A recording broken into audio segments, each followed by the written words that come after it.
쉽게 접할 수 있는 다양한 수행과 또 명상법들 전해드리고요. 또 우리 청취자분들의 궁금증도 함께 풀어드리는 시간이죠. 지금은 수행시대 시간입니다. 이 시간에는 여러분들의 책 선물도 전해드리고요. 또 수행에 대한 여러 가지 궁금증, 수행담들도 전해드리고 있는데요. 궁금증 있으시면 보내주시면 되겠습니다. 자세한 답변 또 설명과 함께 추첨 통해서 묘원법사님의 책 물 위에 떠있는 공처럼 책 선물도 보내드리겠습니다.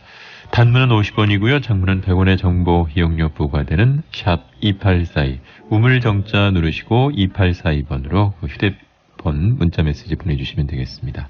오늘도 역시 좋은 설명 위해서 사단법인 상좌불교 한국명상원의 원장이신 묘원법사님 모셨습니다.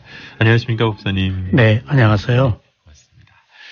자, 저희가 전반부에는 여러분들의 문자메시지 사연들 직접 소개해드리고 묘원법사님께서 친절하게 답변도 해주고 계신데요. 몇 분 또 사연 소개해드리고 또 오늘 또 본 내용 들어가도록 하겠습니다. 오늘 문자메시지 첫 번째 사연은 5297번님이 보내주신 내용입니다.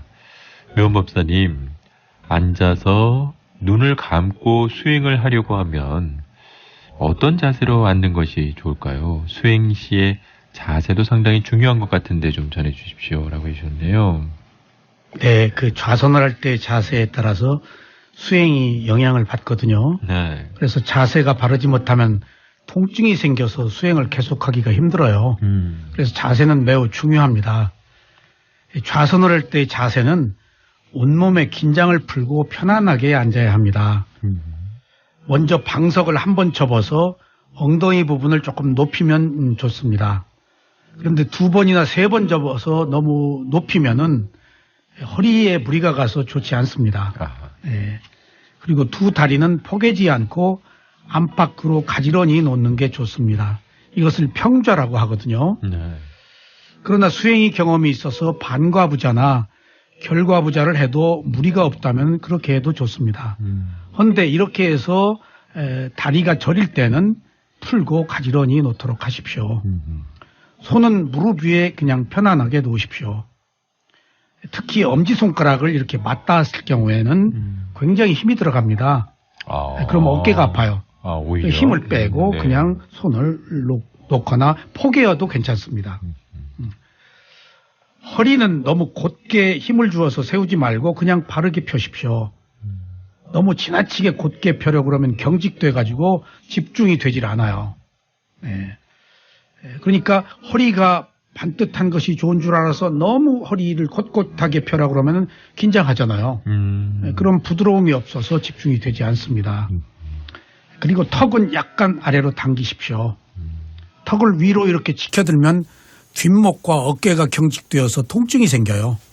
그래서 약간 당기면은 머리의 무게가 몸에 실려서 목이나 어깨가 아프지 않습니다. 눈은 또 지그시 감으십시오. 눈을 감는 것은 눈으로 보지 않고 마음으로 보기 위해서 감습니다. 근데 졸음이 와서 견디기 힘들 때는 약간 반개로 눈을 뜨십시오. 네. 그리고 좌선을 하는 중에 자세가 끼울거나 무너지면은 천천히 알아차리면서 바르게 하십시오. 신경질적으로 팍 바꾸지 말고 알아차리면서 천천히 바꾸십시오. 통증이 생겨서 견디기 힘들 때는 먼저 통증 때문에 괴로워하는 마음을 알아차린 뒤에 자세를 바꾸려는 의도를 보십시오. 그냥 바로 바꾸지 말고 그리고 천천히 알아차리면서 바꾸십시오. 그런데 자세를 너무 자주 바꾸면 좋지 않습니다. 만약 1시간에 2번, 3번 이상 바꾼다 그러면 습관적으로 바꾸게 되어서 인내심이 키워지지 않습니다.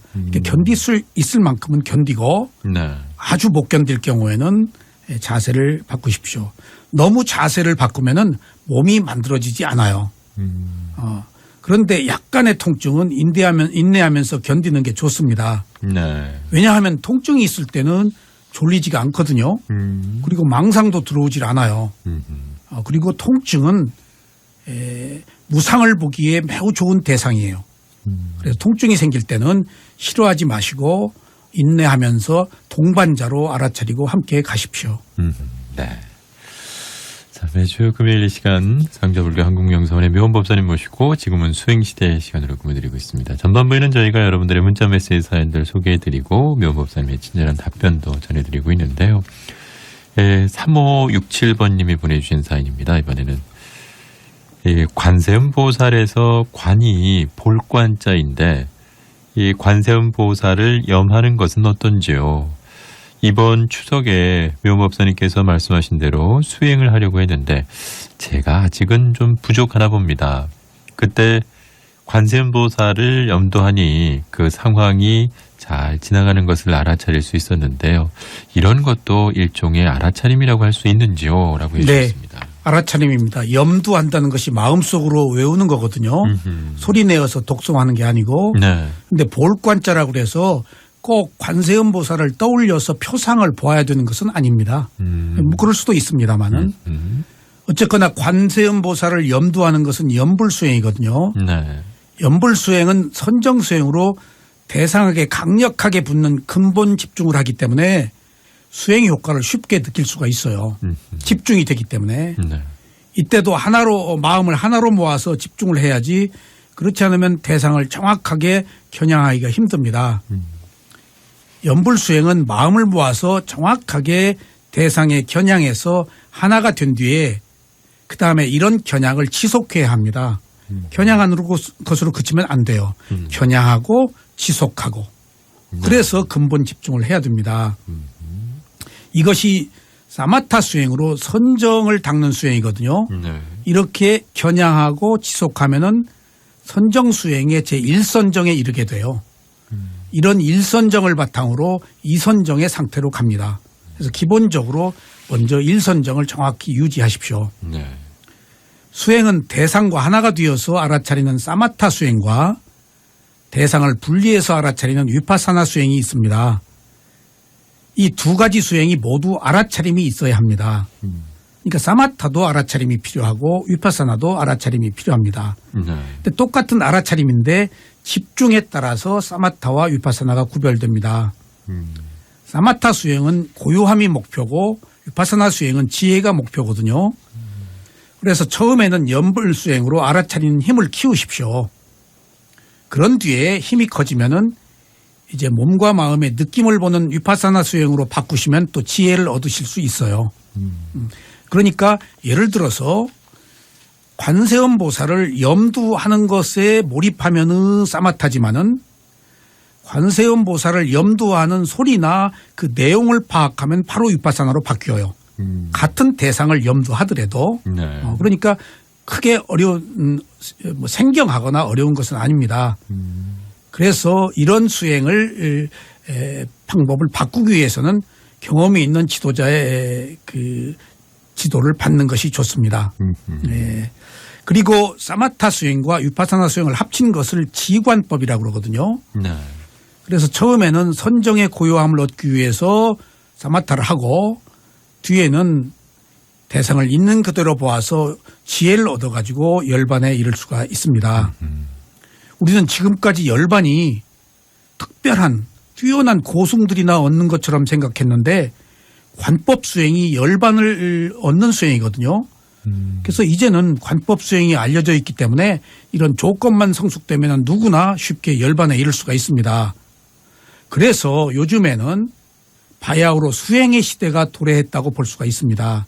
지금까지는 관념적인 수행에 머물러서 열반이 마치 특별한 사람만 얻는 것처럼 생각됐는데 이제 관법 수행에 적절한 조건만 성숙시키면은 누구나 쉽게 열반에 이를 수가 있습니다. 그러기 위해서는 경험에 있는 스승의 지도를 받는 것이 좋겠습니다. 네네. 네. 자, 매주 금요일 이 시간 지금은 수행시대 묘원법사님과 함께하고 있습니다. 여러분들 문자 메시지 사연들 소개해드리고 있는데요. 예, 앞서도 좀 소개해드렸었지만 이번에 8889번님 통증도 동반자로 알아차리라는 말씀 다시 한번 새겨보게 되는 것 같습니다. 라고 보내주셨습니다. 앞서 말씀드린 것처럼 이런 통증이나 또 졸음이나 또는 망상이나 이런 것들을 꼭 어떤 수행의 장애라고만 생각하지 마시고 본인이 어떤 수행을 해나가는 데 있어서 하나의 어떤 또 계기를 만들어주는 거니까 도움이 그게 와서 보라고 나타난 법이거든요. 네. 손님을 내치면 안 되죠. 그렇다고 반길 필요도 없고요. 네. 아 오셨네. 비가 왔을 때 비님 오셨네 그러잖아요. 그러니까 그것과는 다르지만은 나타나셨네 대상으로 보시면은 좋습니다. 알겠습니다. 와서 보라고 나타난 대상들이에요. 예. 내치지 마십시오. 네. 네.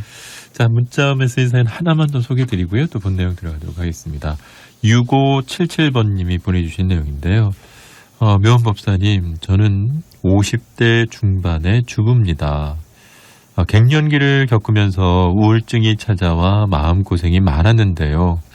병원도 다녀봤지만 아직 완치가 되지는 않고 있습니다. 불교 수행으로 이러한 우울증도 고칠 수가 있을런지요? 라고 보내주셨네요. 네, 50대면요. 이제 맛을 아는 인생의 시작입니다. 근데 그 맛을 아는 인생의 시작에서 벌써부터 그 괴로움을 겪으신다면은 황금 기회를 어떻게 맞이하시려고 그러십니까? 힘내십시오. 네. 우울증의 원인은 여러 가지가 있습니다. 누구나 사소한 우울증을 겪는데 이것이 병으로 커지는 경우도 있고 아니면 감기처럼 왔다가 갈 수도 있고 또 왔는지도 모르게 왔다 가는 경우도 있습니다. 그런데 어떤 원인이 되었건 수행이 우울증을 치료하는 효과가 있는 것은 분명합니다. 우울증은 마음으로 인해 생긴 병이기 때문입니다. 그런데 수행에는 불문율이 있어요. 수행은 병을 낫기 위해서 해서는 안 됩니다. 네. 병을 나으려는 바람이 있으면 욕망으로 하는 것이라서 수행의 효과를 얻기가 어렵습니다. 바라지 않아야 효과가 와요. 네. 하지만 병을 나으려는 욕망이 없이 하면 수행처럼 더 좋은 효과를 얻는 것도 아마 없을 것입니다. 모든 병의 원인은 상당 부분 마음으로부터 옵니다. 설령 몸으로 인해서 온 병이라도 마음이 이것을 어떻게 받아들이느냐에 따라서 병의 증세가 달라집니다. 그러니까 50대면은 주름 생기고 늙어간다는 생각이 오는 어떤 그 자괴감 때문에 우울증이 올 수 있거든요. 그건 몸으로 인해서 오는 마음의 병일 수도 있어요. 네. 하지만은 결국 받아들이는 것은 마음이거든요. 그러니까 마음이 몸에 치면 안 돼요. 마음이 이끌어야 되겠어요. 네. 그래서 아무것도 바라는 것 없이 그냥 수행을 해보시기를 한번 권합니다. 사실 수행은 이런 장애가 없으면 시작하기 어렵습니다. 오히려 이런 장애가 있어서 수행을 하는 것이에요. 네. 그러니까 오히려 반전의 기회로 삼으십시오. 장애를. 또 모두 괴로움을 겪고 있기 때문에 수행을 합니다. 하지만 괴로움을 겪는 사람 중에 극히 일부가 수행을 해서 이익을 얻습니다. 그래서 수행을 한다는 것은 아무나 할 수 없는 선한 인연에 속합니다. 그러니까 아프다는 것은 계기가 왔는데 이것도 선한 과보의 인연이 있어야 하는 것이에요. 그러네요. 그러니까 꼭 용기를 내서 수행을 하셔서 우울증을 극복하시기 바랍니다. 그런데 우울증은 치료될 수 있는데도 불구하고 치료가 되지 않는 것은 자신이 병을 이겨내려는 강력한 의지가 부족하기 때문입니다. 우울증에 넘어가고 이것을 극복하려는 노력을 안 하면은 개선이 안 됩니다. 네. 가령 나이 먹은 사람들이 젊은 사람과 똑같음에도 불구하고 알려고 하지 않아서 새로운 문화에 적응을 하지 못하는 겁니다. 게을러지기 때문에. 그러니까 나 몰라 스스로 포기한단 말이에요. 네. 호기심이 없기 때문에. 그런데 젊은 사람들은 끊임없이 부단히 호기심을 갖잖아요. 그러니까 우울증이 왔음에도 불구하고 치료를 하지 않으려고 하는 또 다른 게으름 때문에 스스로 벗어날 수가 없습니다. 이 용기를 내십시오. 네. 그래서 이런 이야기를 잘 말씀하셨습니다. 불교에서는 모든 것의 근본 원인을 무명과 가래라고 봅니다. 무명은 모르는 것으로 어리석음을 말해요. 그리고 가래는 욕망으로 탐욕을 말합니다. 우리가 살고 있는 모든 일의 배경에는 이 무명과 가래라는 이 두 가지가 기본 축으로 자리 잡으면서 우리를 굴러가게 합니다.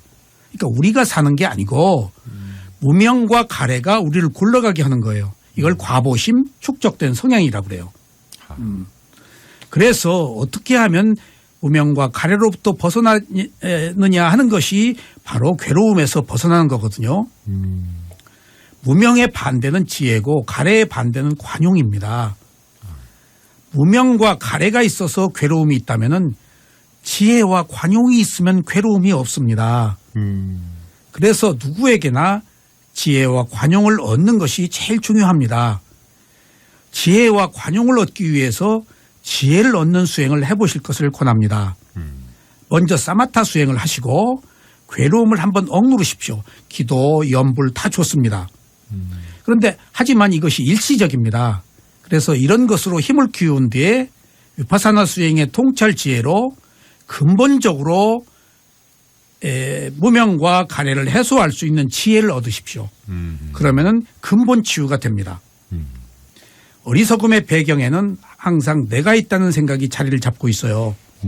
그러니까 무명과 가래의 배경에는 내가 있다는 것이 있어요. 네. 그래서 내가 있다는 자아가 있는 한 이기적인 마음을 버릴 수가 없거든요. 이 이기적인 마음이 모든 병의 근원이에요. 그래서 나라고 하는 자아만 없어도 그다지 괴로울 것이 없어요. 그러니까 주름살 생기고 50이 넘어갔다. 내가 그렇다는 거거든요. 그런 나는 없으면 단지 무상만 있어서 덜 괴롭거든요. 그런데 내가 50대가 되었다라고 생각하면은 좌절감이 어느 순간에 온다고요. 쓸쓸한 낙엽 떨어지는 거 보고도 눈물을 흘릴 수가 있어요. 귀뚜라미 소리에도 허무해지고. 그러니까 스스로 나라는 유신견 때문에 감성적으로 받아들여서 우울증을 자기가 푸는 거예요. 이때는 이성적이어야 합니다. 그래서 수행을 해서 지혜를 얻으셔야 됩니다. 그간에 저희 명상원에 많은 수행자들이 우울증으로 오신 분들이 계세요. 근데 하나같이 치유 효과를 얻어서 많이 좋아지셨습니다. 어떤 분은 잠을 못 자서 오시는 분도 계셔요. 네. 이런 그룹들이 있더라고요. 그런데 그중에 여러 사람들이 왔는데 딱 한 사람만 남았어요. 네. 그러니까 병을 치유하고 싶어도 본인이 얼마나 의지를 갖느냐가 중요한 걸 알았어요. 근데 그 남은 한 사람은 치유를 했어요. 그런데 제가 가만히 지켜봤죠. 이 사람이 나중에는 잠 못 자는 얘기를 절대 안 해요. 그리고 딴 고민만 얘기해요. 그러니까 제가 당신 요새 잠 잘 자라는 얘기를 안 해요.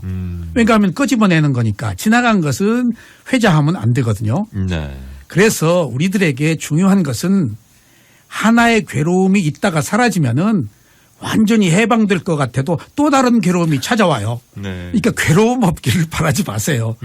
네. 있는 거 없어지면은 새로운 것이 더 괴롭힐 수도 있어요.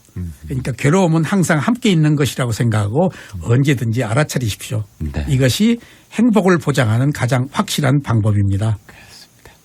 자, 이렇게 해서 문자메시지 저희 사연들 소개해 드렸고요. 이제 본 내용도 들어가도록 하겠습니다. 이제 사념초 수행에서 느낌에 대한 수행들 살펴볼 텐데요. 지난 시간에 이제 저희가 맨 느낌 일어난 뒤에 연이어 일어난 느낌들 설명을 주셨고, 그때 이제 화살 얘기하셨어요. 첫 번째 화살이 육체적인 느낌이고, 두 번째 화살은 정신적인 느낌, 또 세 번째 화살은 욕망의 느낌, 네 번째 화살은 어리석음의 느낌이다라고 하시면서, 근데 중요한 것은 이 느낌이 일어났을 때 이 네 번의 화살을 한 번만 맞고 끝내는 게 아니라 계속해서 맞는다는 그런 말씀 전해주셨거든요. 이로 인해서 이제 괴로움도 더 커지고 결국에는 파괴적인 행위나 뭐 자해까지 한다라는 말씀하셨는데, 그렇다면은 이 느낌으로 인해서 이러한 피해를 입지 않기 위해서는 어떻게 하는 게 좋을지 그 부분 오늘 좀 짚어주시죠. 네, 이게 매우 현학적인 것 같아도 생각보다 간단합니다. 특별한 지혜가 필요한 거 아니에요. 네. 느낌이 일어났을 때 그냥 느낌이 일어난 것을 알아차리면 됩니다. 이게 부처님의 모든 말씀이 있으면 있는 것을 그대로 보라는 거예요. 그게 있는 그대로 보기예요. 하하. 없애려고 보지 말고 특별한 것을 바라지 말고 괴로울 때 괴로워하네, 미울 때 미워하네, 있는 그대로 보라는 것입니다. 그래서 최초에 일어난 맨 느낌이 있는 그대로 알아차리기가 어렵기 때문에 우리가 문제인 거예요. 우리가 평소에 알아차림을 하기도 어렵고 또 느낌이 일어났을 때 이것을 느낌이라고 알기도 어렵거든요. 하지만 알아차리기 위해서 노력을 하면은 대상과 접촉을 했을 때 좋다거나 싫다거나 덤덤한 느낌으로 반응한 것을 알게 됩니다. 우리가 노력을 안 해서 그래요.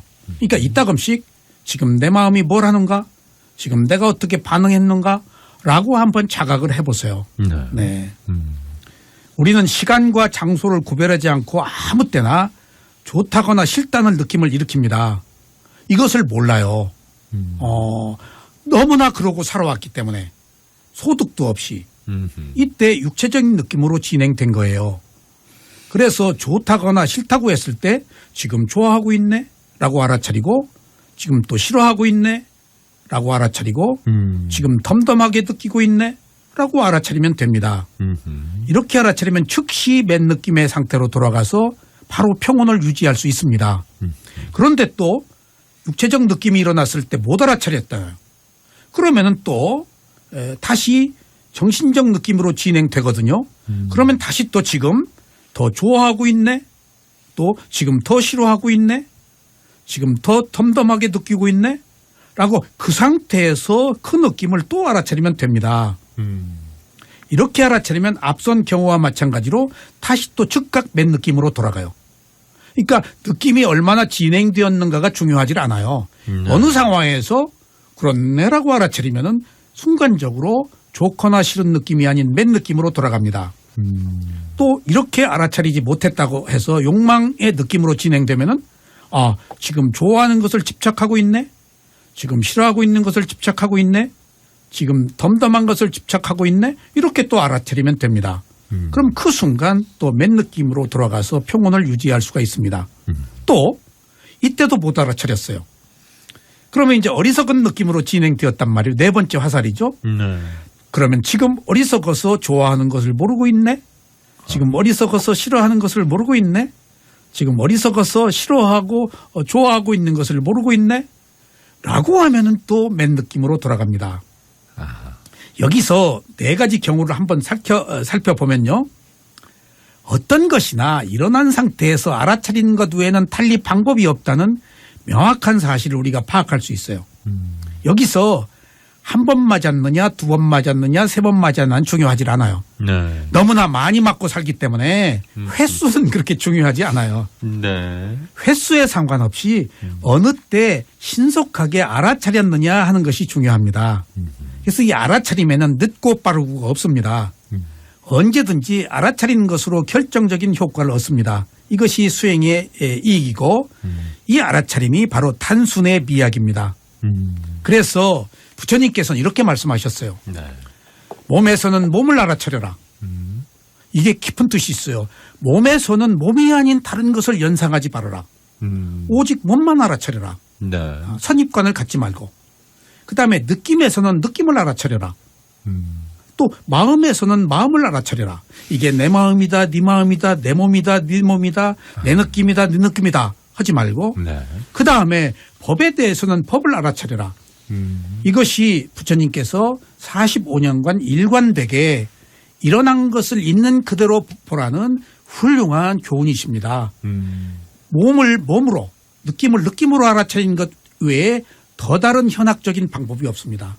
이것을 저는 단순한 미학이라고 그렇게 보는데 이게 부처님의 가르침의 핵심적 교리입니다. 네. 이렇게 알아차리시면은 여러분들이 어느 상황에서나 괴롭지 않은 행복을 얻으실 수 있을 것입니다. 네.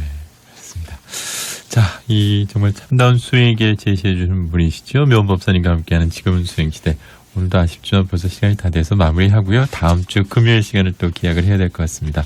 오늘도 귀한 말씀 묘원법사님 감사합니다. 네, 감사합니다.